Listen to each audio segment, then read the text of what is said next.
Bismillah. Kita lanjutkan pelajaran yang berikutnya. Naam. Qala al-muallif rahimahullahu ta'ala wal murad min hadhihi al-kalimati ma'naha la mujarrad lafziha. Dan Rasulullah SAW ternyata datang kepada mereka, yakni kepada kaum Quraisy, mengajak mereka berdakwah kepada mereka untuk menuju kepada kalimatut tauhid. Apa itu kalimatut tauhid? Kata Syekh, wahia la ilaha illallah. Dialah kalimat la ilaha illallah. Nah, wal muradu min hadhil kalimati ma'naha. Yang dimaksud dari kalimat ini tadi adalah makna yang dikandung, bukan sekedar pengucapannya. Nah, la mujarradu lafziha, tidak sekedar yang dimau oleh Rasul mengucapkan la ilaha illallah tetapi maknanya enggak mau dilaksanakan. Makna yang dikandung oleh ucapan tersebut, kalimat la ilaha illallah, tidak mau diamalkan. Dan ini Quraisy pun enggak mau. Sama-sama enggak mau. Nah, Rasulullah enggak mau orang-orang Quraisy mengucapkan kalimat la ilaha illallah tapi tetap enggak mau meninggalkan Latta wal Uzza. Ya. Dan orang Quraisy pun nggak mau saya mengucapkan, karena saya tahu kalau saya mengucapkan pasti kami harus melepaskan dan meninggalkan itu. Jadi mereka orang-orang yang konsekuen dalam ucapannya. Nggak mau. Ucapkan la ilaha illallah. La. Mau apa? Ana nggak mau ikut seorang penyair yang majnun. Nah, jawabannya seperti itu. Nah, kenapa? Orang Quraisy tahu bahwa Rasulullah nggak sekedar mengucapkan dakwahnya ini, mengajak mereka untuk mengucapkan la ilaha illallah kemudian selesai. Tidak.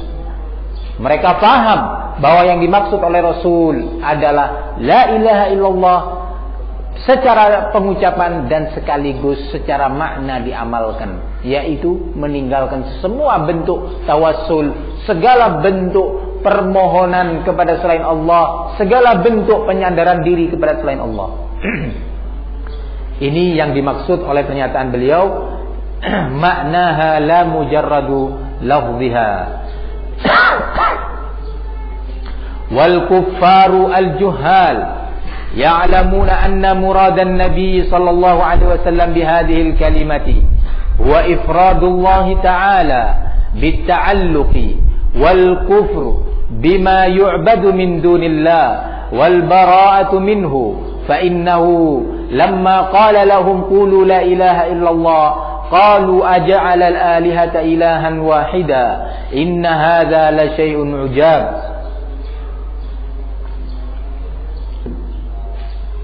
Kata beliau, orang-orang kafir yang bodoh yang dinyatakan jahiliyah itu tadi, ya'lamun, mereka benar-benar tahu, anna muradan Nabi sallallahu alaihi wasallam bihadil kalimah, bahwa yang dimaksudkan oleh Rasul sallallahu alaihi wasallam dari kalimat ini tadi, kalimat apa?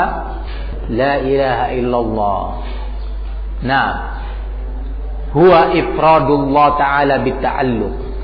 Pengkhususan Allah Subhanahu wa taala dalam perkara at-ta'alluq, menggantungkan diri, menggantungkan kepentingannya, menggantungkan jiwanya dan kebutuhannya hanya untuk Allah. Jangan menggantungkan kepada Latta. Jangan menggantungkan diterimanya atau tidaknya istighfar kalian kepada Latta dan Uzza. Jangan menggantungkan selamatnya kalian dari azab kepada syafaat orang-orang soleh tersebut. Jangan.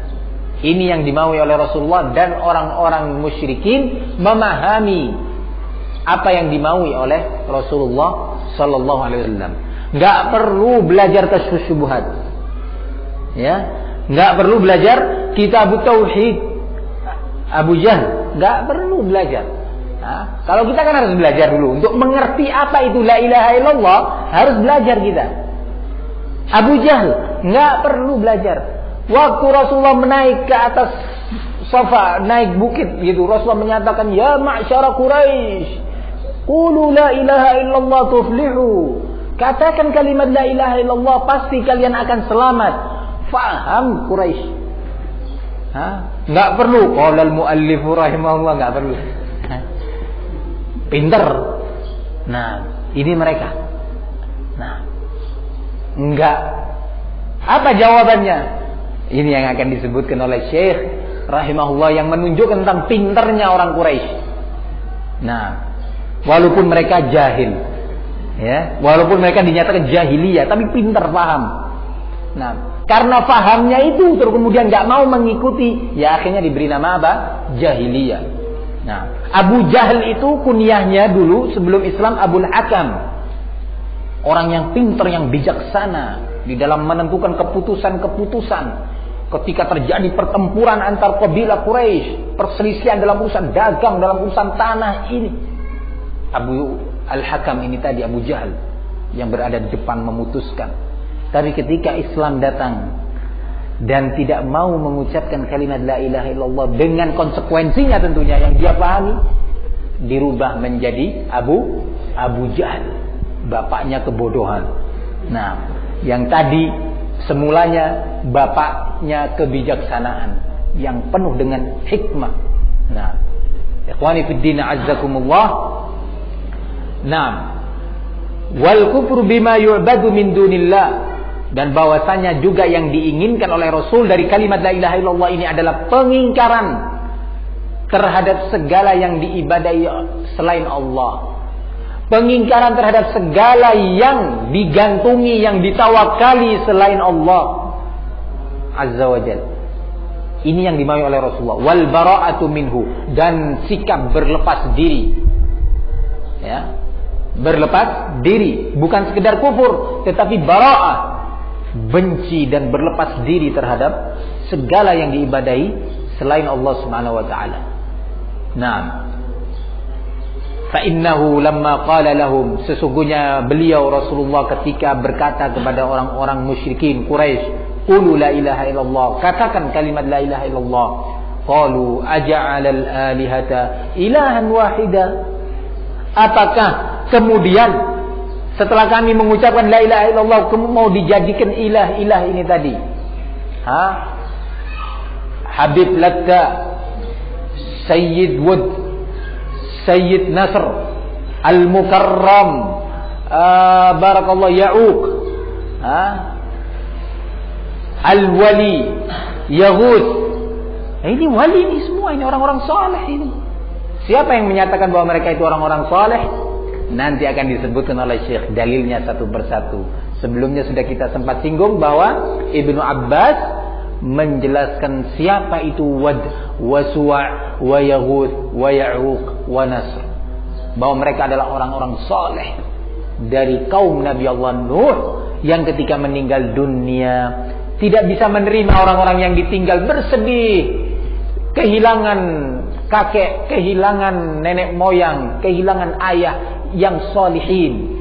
Bukan ketinggal atau ditinggalkan oleh seorang ayah dan kakek yang gak pernah berbuat baik, tidak pernah berbuat amalan soleh, tidak. Ditinggalkan oleh para perintis-perintis, oleh para aulia. Mereka akhirnya bersedih. Diadakanlah acara peringatan-peringatan kematian. Diadakanlah kemudian pengagungan dan pelestarian apa yang mereka tinggalkan dari peninggalan-peninggalan, bajunya, kemudian tempat duduknya. Oh, dulu duduknya di sini, dibangun monumen.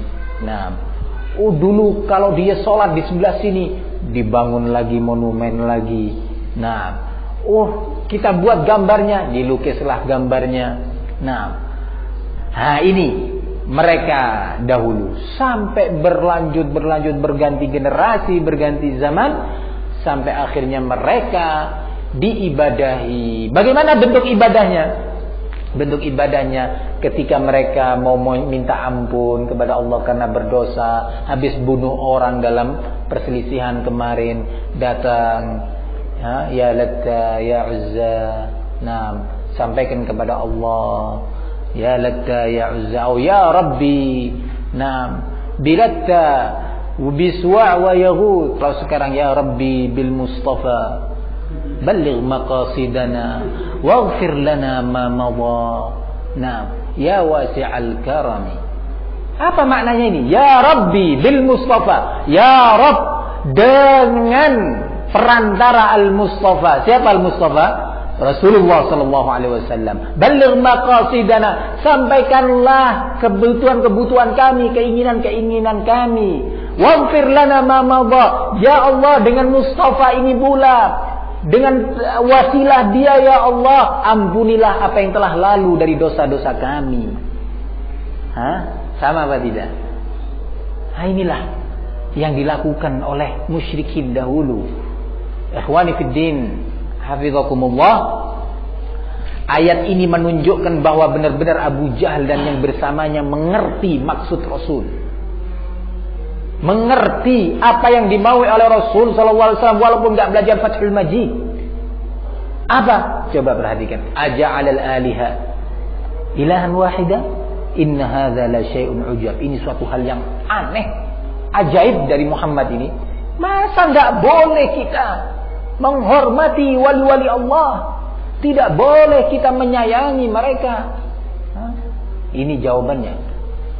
Nah, ikhwani fid din azzakumullah, coba kita lanjutkan setelah ini. Qala fa idza arafta anna juhal al-kuffari ya'rifuna dzalika fal ajabu mimman yad'i al-islam wa huwa la ya'rifu min tafsir hadhihi al-kalimati ma 'arafahu juhal kafarah. Kalau sudah engkau tahu bahwasanya orang-orang jahil dari orang-orang kafir musyrikin itu, mereka mengerti, memahami maksud daripada la ilaha illallah adalah suatu hal yang aneh dari seseorang atau mereka-mereka yang mengaku keislaman, mengaku bahwa dirinya muslim, tetapi dia tidak mengenal, tidak memahami maksud daripada kalimat la ilaha illallah, tafsir daripada kalimat la ilaha illallah, apa yang sebenarnya telah dikenal dan dipahami oleh orang-orang kafir yang jahil tersebut. Nah, mana yang lebih parah kira-kira? Fa ikhwani fid din azzakumullah, inilah kondisi umat Islam yang seperti saya jelaskan pada pertemuan yang lalu, siap salah satu di antara mereka pada hari ini untuk mengucapkan kalimat la ilaha illallah 1000 kali di dalam sehari sambil menggelengkan kepala ke kanan ke kiri, la ilaha illallah, la ilaha kadza, wala yafham, enggak paham apa maknanya la ilaha illallah. Dia menyatakan la ilaha illallah padahal di atas kuburan sekaligus, di atas kuburan. Tapi setelah mengucapkan la ilaha, kemudian mereka menyatakan,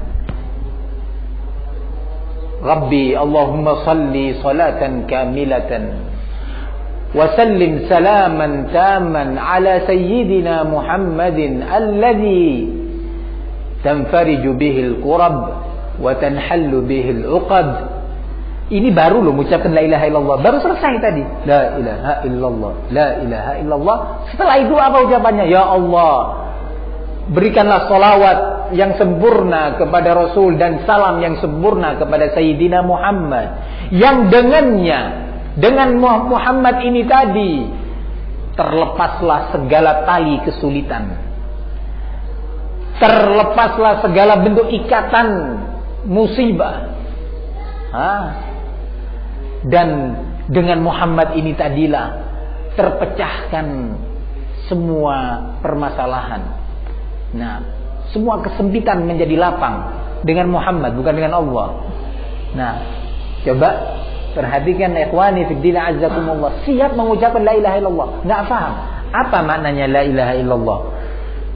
Nah, i'rabnya wah luar biasa, sudah jago. Apa itu la? Paham dia i'rabnya, tapi dia enggak paham sebagaimana pahamnya Abu Jahal. Nah, Abu Jahal belum ada dahulu la ini namanya nafiyalil jins, enggak ada. Ya, ilaha nakirah, nggak ada itu di Arab seperti itu. Itu diletakkan oleh ahli nahwu setelah zaman Rasul, ya, yang mereka teliti dari hasil pembicaraan Arab dan Al-Quran. Nah, baru diletakkanlah grammarnya itu tadi. Ya, nahwunya itu baru diletakkan oleh mereka. Penamaan mubtada wa khabar. Tanyakan Abu Jahal, enggak tahu apa mubtada apa khabar. Enggak paham. Ya, tamyiz enggak kenal. Nah, tapi mereka paham apa maksud daripada la ilaha illallah. Ucapkan la, enggak mau. Loh, kamu enggak beriman bahwa Allah ada? Oh, beriman. Siapa tadi yang mengatakan Allah enggak ada? Tak sembelih. Loh, betul. Coba suruh Lenin suruh muncul pada masa Abu Jahal. Suruh mengucapkan bahwa nggak ada di dunia ini Allah, nggak ada di alam sebenarnya Allah, nggak ada. Disembelih sama orang-orang musyrikin. Coba. Iya. Gak macam-macam. Allah ada. Loh, ya sudah ucapkan la ilaha illallah. Nggak mau. Loh, apa kamu nggak yakin bahwa Allah itu pencipta alam semesta? Yakin. Siapa? Ada yang mengucapkan bahwa Allah bukan pencipta alam semesta? Penggal betul sama mereka. Loh, betul, nggak main-main ini. Nah, mereka orang yang faham betul kalimat la ilaha illallah. Ucapkan la ilaha illallah. La. Nggak mau. Les, kenapa? Kemudian kita nggak boleh untuk dekat kepada Latta wal Uzza. Nggak boleh. Nah, faham. Ini ikhwani fid din kondisi musyrikin Quraisy. Nah, bandingkan dengan kondisi umat ini sekarang. Nah, kita bandingkan. Nah, yang tadi mengucapkan kalimat la ilaha afdaluz zikri qaulu la ilaha illallah, la ilaha illallah, semua ikut rame. Ya, setelah itu langsung buat syirik. Subhanallah. Ma'azama hadzal jahl. Betapa besarnya kebodohan ini. Nah, menimpa umat Islam, dan kita akan tahu lebih parahnya kesyirikan umat ini dibandingkan kesyirikan jahiliyah dahulu. Nanti akan disebutkan oleh penulis insyaallah. Kita lanjutkan. Qala bal yadhunnu anna dzalika huwa talaffuz bi hurufiha min ghairi i'tiqadil qalbi li syai'in minal ma'ani. Nah, bahkan mereka orang-orang yang di zaman kita ini mengira bahwasanya kalimat la ilaha illallah itu sekedar pengucapan saja dengan huruf-hurufnya tanpa disertai adanya keyakinan hati tentang makna-makna yang dikandungnya. Ini. Nah, kondisi yang ada di zaman kita ini. Wal hadiqu minhum yadhunnu anna ma'naha la yakhluqu wa la yarzuqu wa la yudabbirul amra illallah. Orang yang terpandai, wal hadiq, orang yang paling jenius, yang paling hakim, ya, di antara mereka yang ada di zaman kita ini sekarang, mengira bahwa makna la ilaha illallah itu la yakhluqu wa la yarzuq. Nah, wa la yudabbirul amra illallah. Tidak ada yang menciptakan dan memberi rezeki serta mengatur alam semesta ini kecuali Allah. Ini yang paling pandai, yang paling pintar di antara musyrikin di zaman ini atau sufia di zaman ini di dalam mengenal kalimat la ilaha illallah. Tingkatan yang sebelumnya hanya mengucapkan saja, nggak paham. Yang tertinggi, yang paling pintar, apa maknanya la ilaha illallah? Ai la khaliqa illallah, la raziqa illallah. Abu Jahal nggak memahami ini. Ya. Abu Jahal tidak pernah menafsirkan kalimat la ilaha illallah dengan la khaliqa illallah. Tidak ada pencipta selain Allah. Nggak pernah mereka. Faham? Karena mereka paham bahasa Arab bahwa kalimat khaliq itu bukan kandungan makna ilah. Faham tuh ya ikhwan? Nah, kita tulis la ilaha illallah. Nah, sebagian atau kebanyakan daripada muslimin di zaman kita ini yang tidak mengerti kalimat la ilaha illallah dikiranya bahwa la ilaha illallah itu hanya sekedar ucapan, tidak mengandung makna konsekuensi yang harus diamalkan oleh mereka, sehingga dengan ringan mereka mengucapkannya. Nah, yang terpandai dari mereka, yang termasuk uqala, yang berakal, itu mengartikan ini la ilaha illallah dengan arti la khaliqa, la raziqa, nah, la mudabbira illallah. Nah, ini yang dimaknakan oleh mereka. Abu Jahal nggak mau menafsirkan ini. Abu Jahal walaupun nggak pernah belajar di Al-Azhar, ya, walaupun nggak pernah belajar di Al-Azhar, nah, nggak mau. Coba tanyakan la ilaha illallah apa artinya? Apa artinya la khaliqa illallah? Oh, ini bukan orang Arab ini mungkin. Dikira gitu. Ini mungkin dari Swiss. Nah, nggak paham.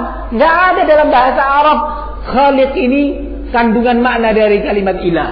Nggak ada. Nggak ada dalam bahasa Arab, baik di Al-Quran maupun Sunnah maupun syair-syair mereka, bahwa razik itu bagian dari mana ilah. Nggak ada. Nah, mereka paham bahwa ilah itu asalnya dari kalimat alaha ya'lahu, yang bermakna abada ya'budu. Paham. Tapi sekarang mau sok pinter mengartikan la ilaha illallah dengan la khaliqa illallah. Tidak ada pencipta selain Allah. Dari mana ini? Berani-berani menafsirkan kalimat ini datangnya dari langit, dari Allah. Nah, fahimtum ya ikhwan? Loh, apakah keliru kalau kita menyatakan tidak ada pencipta selain Allah? Keliru enggak? Keliru enggak? Kalau kita menyatakan tidak ada pencipta selain Allah? Nah, ragu kan? Keliru enggak? Hah? Loh, jangan aklamasi, satu yang anak tunjuk. Hah? Iman, ayo. Keliru enggak kalau dicantakan la khaliqa illallah? Hah? Enggak keliru? Nah, ya enggak keliru. Memang enggak ada pencipta selain Allah. Nah, tetapi ketika makna ini dijadikan makna la ilaha illallah, diletakkan sebagai definisi la ilaha illallah, di sini keliru. Ini, paham ya kawan? Di sini letak kelirunya. Naam. Fa barakallahu fikum. Qala fala khaira fi rajulin juhalul kuffari a'lamu minhu bima'na la ilaha illallah. Tidak ada sedikit pun kebaikan pada seseorang yang mana kondisi orang-orang jahil dari orang-orang kafir lebih pandai dari dia tentang makna la ilaha illallah. Enggak ada kebaikan sama sekali sudah. Paham tuh ya ikhwan? Ini suatu hal yang penting untuk dipahami oleh setiap muslim. Fala khaira, enggak ada kebaikan pada seseorang yang kondisi dia, ya, kondisinya seperti ini, di mana orang-orang kafir yang jahil tersebut lebih pandai dibandingkan dia tentang makna la ilaha illallah. Idza arafta ma qultu laka ma'rifata qalbin wa arafta asy-syirka billahi alladhi qala Allah fihi inna Allah la yaghfiru an yushraka bih wa yaghfiru ma duna dzalika liman yasha. Kata beliau, jika Anda telah tahu dan faham apa yang aku katakan kepada Anda ini tadi dengan pemahaman yang bersumber dari hati, ma'rifatu qalbin. Naam. Wa arafta, dan engkau telah mengenal apa itu syirik kepada Allah Subhanahu wa taala yang Allah sebutkan di dalam Al-Qur'an tentang syirik ini. Innallaha la yaghfiru an yushraka bih wa yaghfiru ma duna dzalika liman yasha.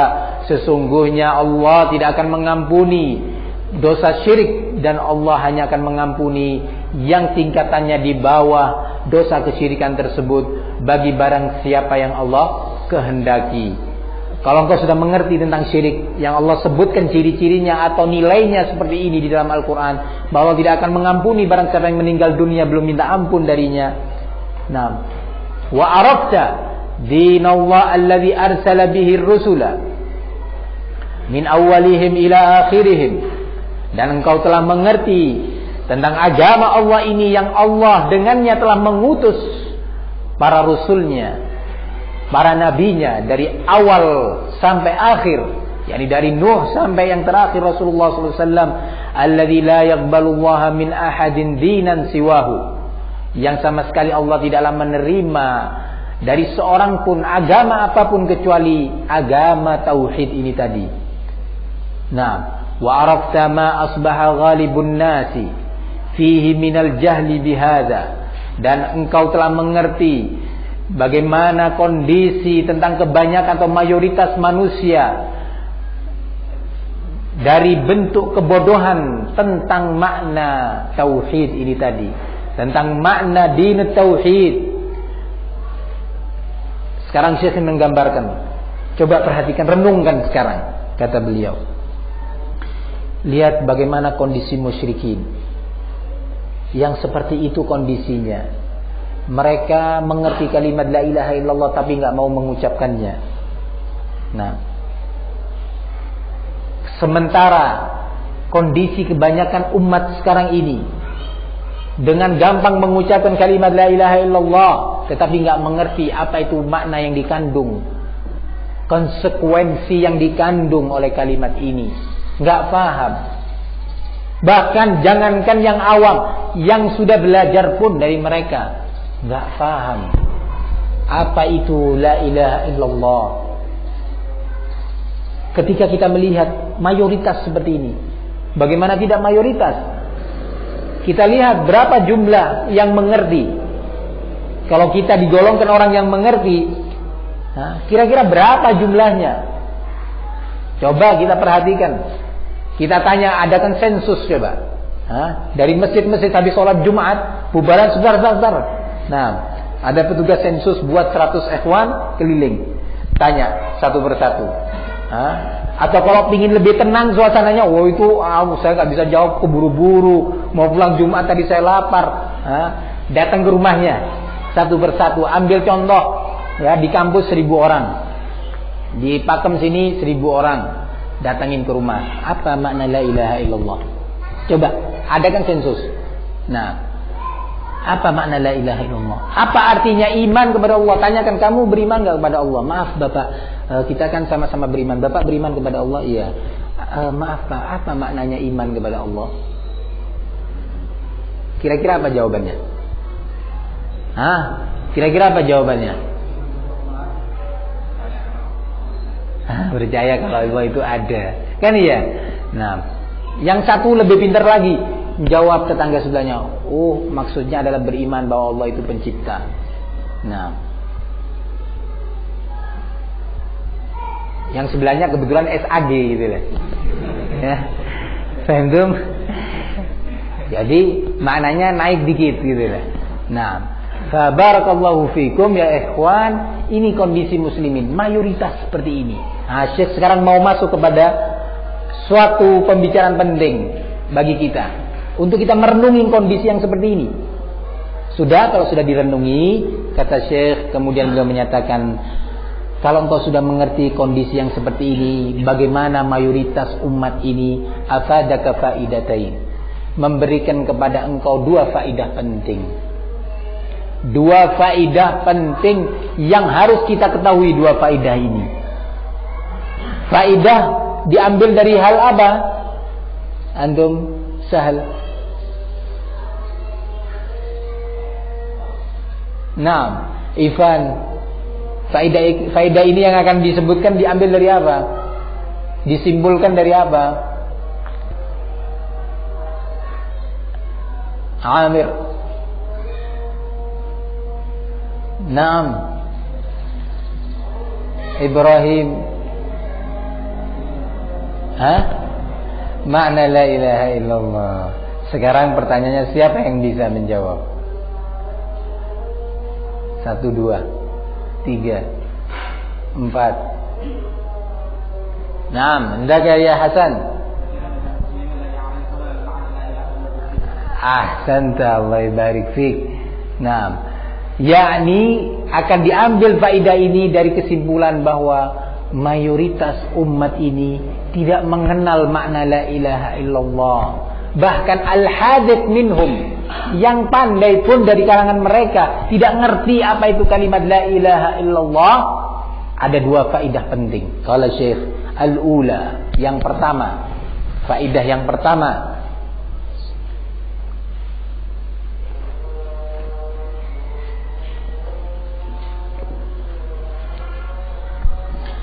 al-farahu bi fadlillahi wa rahmatihi, bergembira, senang dengan adanya fadl minallah, karunia dari Allah Subhanahu wa taala, Karunia dalam bentuk apa? Diberikannya kepada kita faham, pengertian tentang makna la ilaha illallah.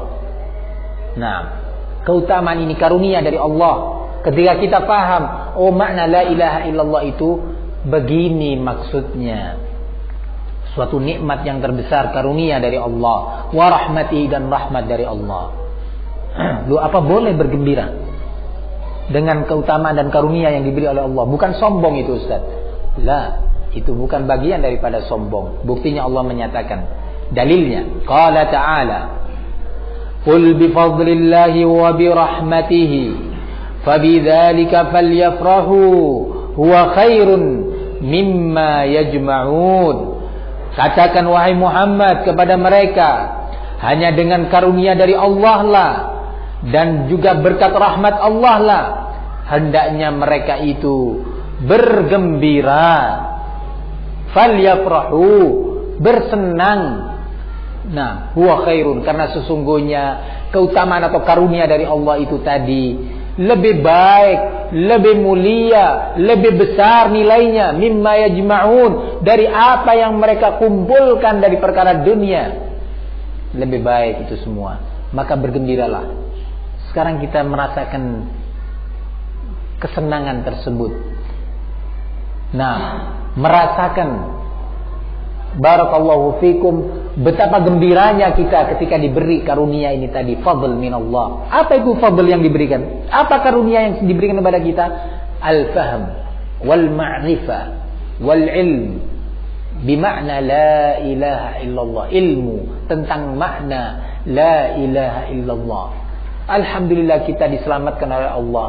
Sekarang kalau kita ditanya, apa makna la ilaha illallah? Jawabannya semua kita tahu insyaallah, kecuali yang lupa. La ma'buda bihaqqin illallah. Tidak ada yang berhak diibadahi dengan benar kecuali Allah. Fadzabhu kulluhu lillah, wan nadhru kulluhu lillah, wal istighatsatu kulluha lillah, wal isti'anatu kulluha lillah azza wa jal, wasyafa'atu kulluha lillah. Faham?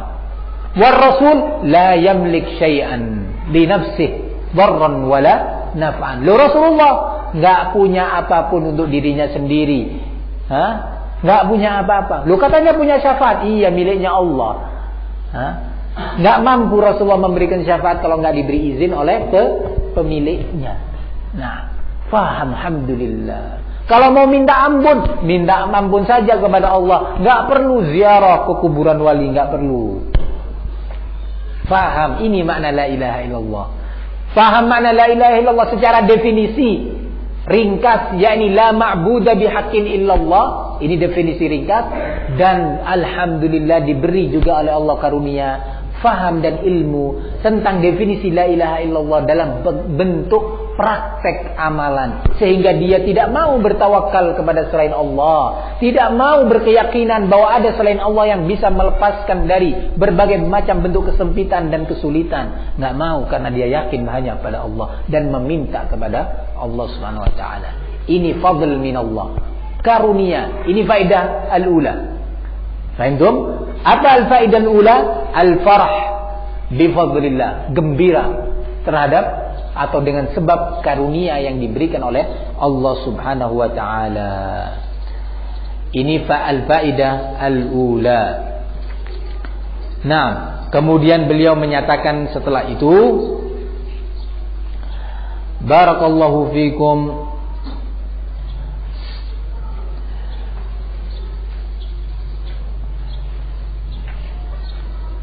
wa afadaka aidha al-khawf al-'azima.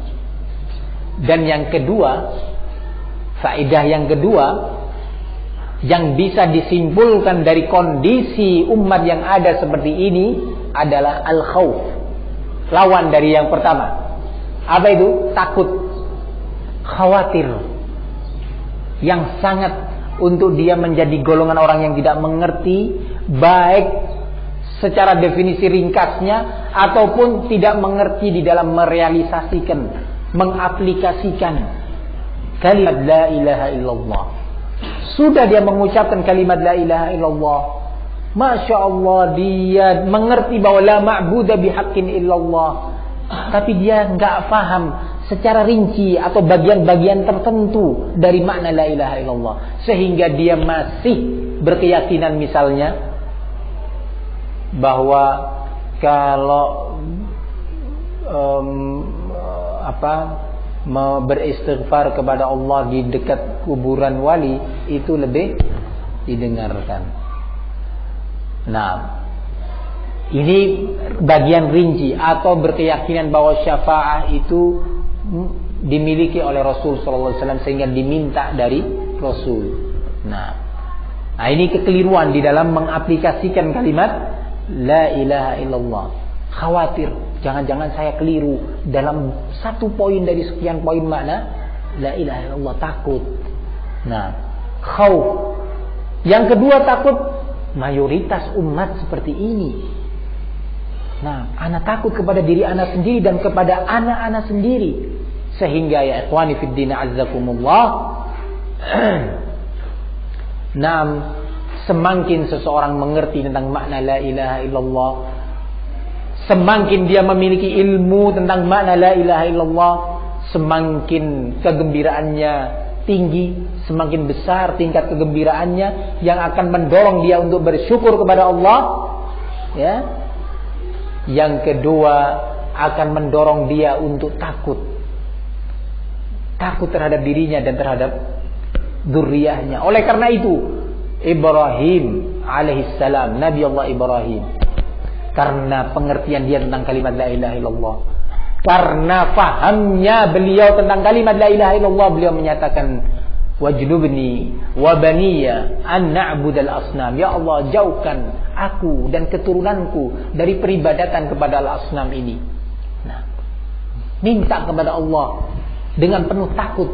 Nah, fa ikhwani fid din rahimani wa rahimakumullah, inilah dua faedah penting yang bisa diambil dari apa yang disebutkan oleh Syekh rahimahullah tentang bagaimana kondisi umat ini yang mayoritasnya mereka berjatuhan dengan atau jatuh dalam kesyirikan dan bergelimang dengan kejahilan dan kebodohan tentang dinil Islam ini.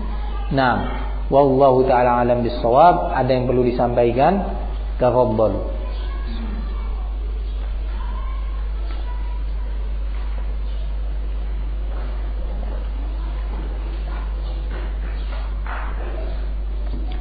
Kalau tidak ada satu hal penting yang perlu disampaikan, yakni pelajaran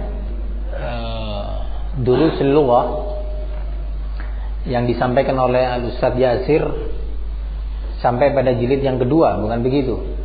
Nah, dan sebagian ikhwan menginginkan, beberapa ikhwan menyampaikan kepada ana, sebagiannya ingin mengulang yang nggak naik kelas. Ada yang nggak naik kelas ya? Nah, nggak naik kelas karena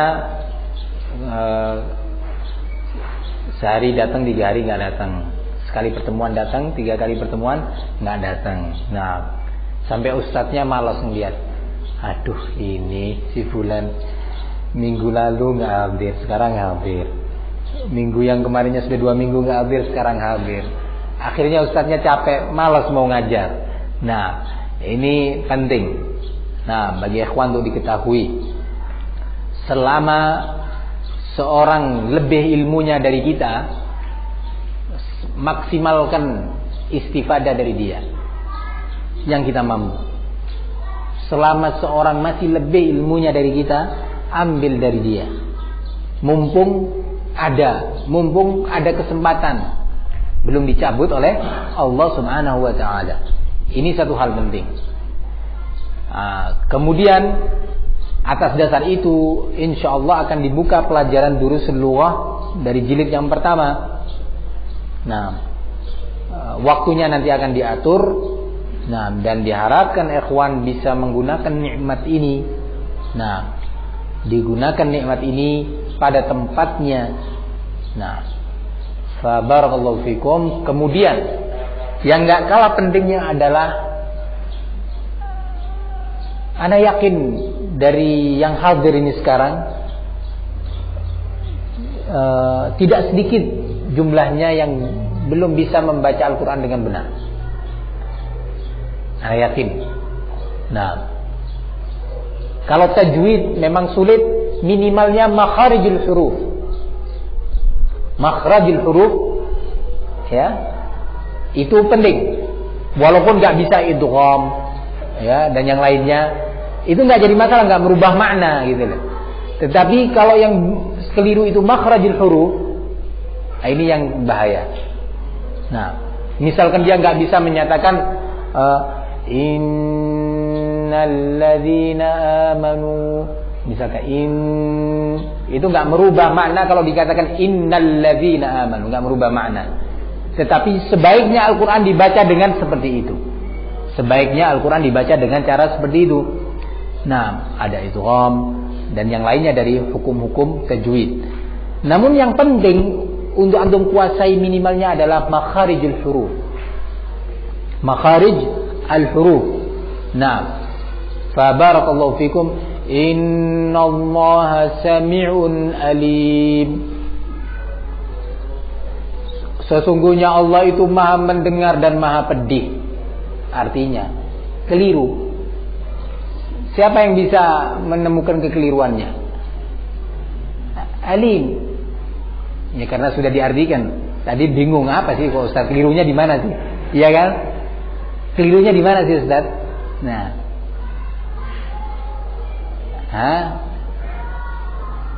Ini bahaya. Yang tadinya maknanya innallaha sami'un alim. Sesungguhnya Allah itu maha mendengar dan maha mengetahui. Akhirnya berubah, sesungguhnya Allah itu maha mendengar dan maha pedih. Na'udzubillah. Bahaya kan? Kan iya? Nah, ini suatu hal yang penting untuk dikuasai oleh ikhwan, makharijul huruf. Nah, makharijul huruf dikuasai dengan tepat. Dan ini wajib untuk belajar. Apa dalilnya? Allah perintahkan di dalam Al-Quran, warattilil Qur'ana tartila. Nah, tartil sesuai dengan makharijul huruf, harfan biharfin. Nah, ya syukur-syukur bisa belajar nanti sekaligus dengan tajwidnya, tajwid praktek, ilmu apa namanya itu, yang langsung diaplikasikan, nggak belajar apa namanya kaidah-kaidahnya, enggak, tapi langsung terapan, ahsan, ilmu terapan. Nah, fahimtum ya ikhwan? Ha dibaca ha. Nah, wadduha wal laili idza saja ma waddaka rabbuka wa ma qala walal akhiratu khairul laka minal ula. Siapa yang bisa menyebutkan kesalahan-kesalahan? Ana tunjuk. Nah, sebutkan kesalahan-kesalahan yang ana baca tadi. Wadduha wal laili idza saja ma waddaka rabbuka wa ma qala walal akhiratu khairul laka minal ula. Padahal kadang-kadang dibaca dengan lantunan yang enak misalkan, ya. Subhanallah, imam masjid ini Masya Allah. Padahal ketika kita baca, dengarkan, ya Allah, ancur-ancuran katanya. Nah, hal penting berubah maknanya dan bahaya. Wa nufikha fis sur bisad, dibaca wa nufikha fis sur, nggak paham. Nah, ini ya ikhwan, oleh karena itu insyaallah ada dan ini pelajaran wajib aini. Tahu wajib aini? Wajib aini, harus belajar Quran. Harus belajar Al-Quran. Nah, insyaallah akan ada satu ikhwan yang akan mengajarkan antum, mudah-mudahan mulai hari ini ba'da zuhur, kemudian setelah itu durusul lughah. Nah, kemudian setelah itu durusul lughah. Nah, sudah paham kasyfus syubhat tapi belum bisa baca Quran, lah bahaya. Bahaya enggak? Nah, ini suatu hal yang sangat penting bagi ikhwan. Nah, ada yang perlu disampaikan? Ide, masukan? Nah, Hasan. Hah?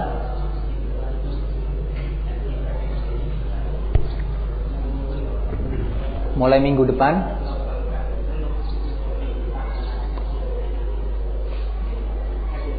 Oh, minggu depan saya. Subhanallah. Katanya mulai minggu depan. Oh, kok mulai? Pada minggu depan insyaallah. Iya. Kajian Al-Kibanya di mana? Universitas Muhammadiyah. Nah. Yaumul Ahad ya. Sabtu Ahad apa Ahad saja? Ahad Senin. Nah. Ada yang perlu disampaikan? Nah, insyaallah.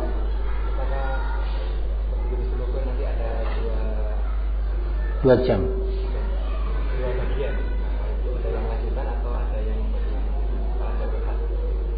Artinya waktunya berbeda atau waktunya bersamaan? Iya, begitu. Waktunya bersamaan, dua pengajar. Kalau ingin waktunya berbeda, ya mungkin dua pengajar juga. Asal sabar ikhwan. Karena dengan adanya pelajaran al-qiraah, ya, kemudian barakallahu fiik, durusul lughah akan baru selesai pelajaran pas pada waktu sholat asar. Nah, ini, kalau mau ditambah durusul lughahnya dibagi 2 jam, karena yang ikut pada kitab awal dan sudah selesai darinya, dan sekarang pada kitab yang kedua ingin murajaah, ikut lagi bisa. Kalau waktunya dipisahkan. Tapi kalau waktunya dijadikan satu, maka yang kelas 2 tetap kelas 2, yang kelas 1 tetap kelas 1. Nah, mustalah, insyaallah asal Qur'annya selesai. Asal Qur'annya sudah bagus, nanti ada pelajaran mustalahul hadis. Nah, ada pelajaran mustalahul hadis. Nah, untuk ummahat insyaallah akan ada pelajaran juga al-qiraah. Nah, untuk ummahat, sehingga ikhwan yang membawa ummahat, tolong bagaimana caranya bisa sabar. Bisa sabar untuk mendapatkan ilmu ini tadi. Ada yang akan mengajar mereka dari kalangan ummahat al-qiraah. Nah, ini kesempatan nikmat yang sangat mahal. Sangat mahal sebelum kita meninggal dunia dalam keadaan kita belum mengerti bagaimana qiraatul Quran. Nah, paham tuh ya ikhwan? Nah, kalau sudah berusaha tetap nggak bisa, misalkan sudah berusaha belajar qiraati 1, qiraati 2 dan seterusnya, sudah selesai, nggak bisa, ya sudah, la yukallifullahu nafsan illa wus'aha, tapi dia terus berusaha. Allah akan nilai usaha dia. Tadi kalau sama sekali malas atau malu, ini yang Allah jatuhkan kepada dia al-itsm, dosa. Ketika dia tidak mau belajar, menghindarkan dirinya dari pelajaran, imma karena malas atau karena disibukkan dengan perkara dunia, sehingga seumur hidupnya dia nggak pernah belajar tentang Quran, kemudian atau karena malu, maka ini semua dia akan menanggung beban dosanya. Karena ulama menyatakan wajib belajar qiraatil Quran, karena dia akan sholat dengan Quran. Sholat dengan apa? Subhana, misalkan doa, kalau ana tunjuk sekarang ini ya, nggak boleh malu. Nah, ana tunjuk sekarang ini. Barakallahu fikum. Naam. Siapa yang ana tunjuk? Menunduk sekarang semua. Yang nunduk malah ditunjuk. Nah, yang nunduk malah ditunjuk. Barakallahu fikum Zaid. Baca apa itu doa sujud? Yang keras, sini. Nah, tidak boleh malu, nggak boleh apa, semua kita punya kekurangan. Doa sujud. Subhana rabbiyal azim. Sujud.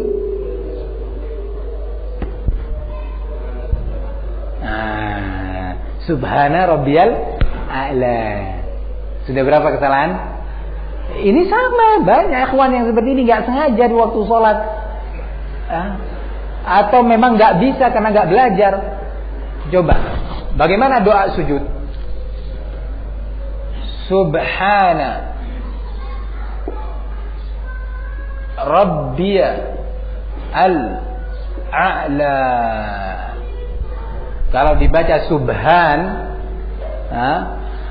seperti ada tetangga ada masjid, itu kalau subuh ya sebelum qomat, orangnya sudah tua, masya Allah, orang lain mengiranya fasih jiddan, tetapi ketika dia membaca subhanallah